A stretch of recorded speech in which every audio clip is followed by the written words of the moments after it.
Hit and run कानून में बदलाव को लेकर 1 जनवरी से चली आ रही वाहन चालकों की हड़ताल का असर अब साफ नजर आने लगा है। शहर की जिस सब्जी मंडी में सुबह से ही सब्जी थोक विक्रेताओं की आवाज और चिल्लर विक्रेताओं की गर्दी बाजार में दिखाई देती थी, वो मंगलवार को दिखाई नहीं दी और आम दिनों में लोगों को और वाहनों से अटा पड़े रहने वाले सब्जी बाजार सुनसान दिखाई दिया।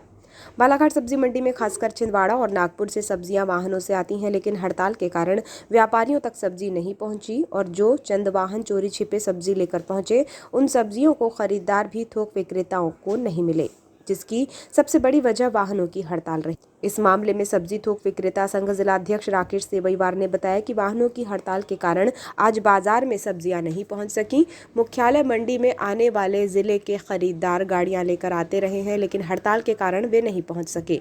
जो थोड़ी बहुत सब्जी पहुंची थी उसके भी ग्राहक नहीं मिल सके। लेकिन उन्होंने कहा कि प्रशासन हड़ताल को देखकर यदि बीते दिन के दोपहर तक सब्जी, दूध, गैस और आवश्यक वस्तुओं के वाहनों के परिवहन में छूट प्रदान करने के निर्देश दे देती तो निश्चित ही ये समस्या नहीं होती।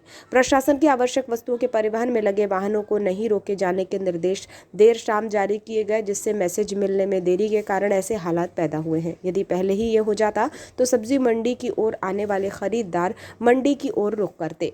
प्रशासन ने और शासन ने ये जरूर बोला है कि आप अपनी गाड़ी चला सकते हैं, पर ड्राइवर नहीं होने के कारण कई गाड़ियां नहीं चल रही है। उससे ये हो रहा है कि जो सब्जी हमारे पास आई है उसको हम बेच नहीं पा रहे।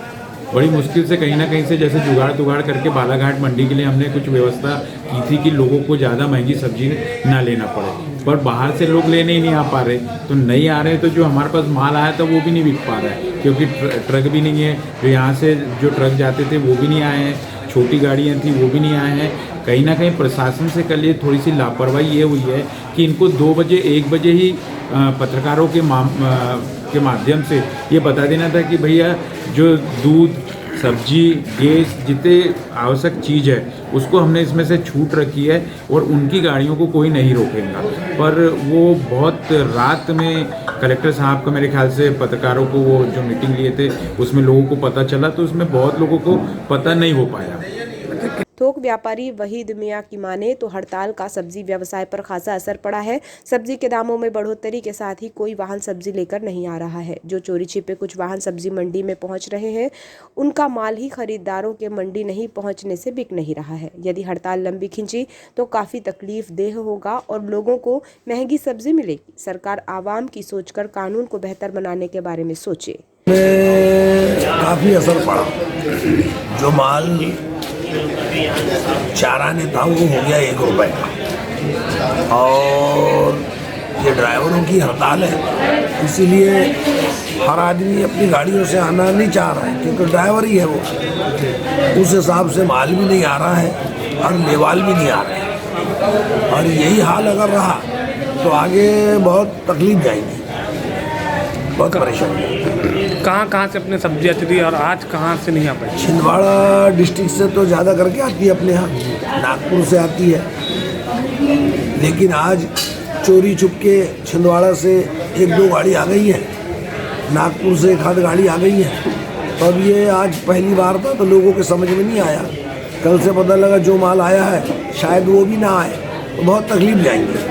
सब्जी के चिल्लर विक्रेता रमेश ने बताया कि जिस वाहन से सब्जी आती है उन वाहनों के नहीं पहुंचने से सब्जी की आवक कम हो गई है, जिससे उसके धंधे में 80% असर पड़ा है। बाजार में यदि सब्जी नहीं आएगी तो सब्जी महंगी होगी और माल की आवक आज कम है जी।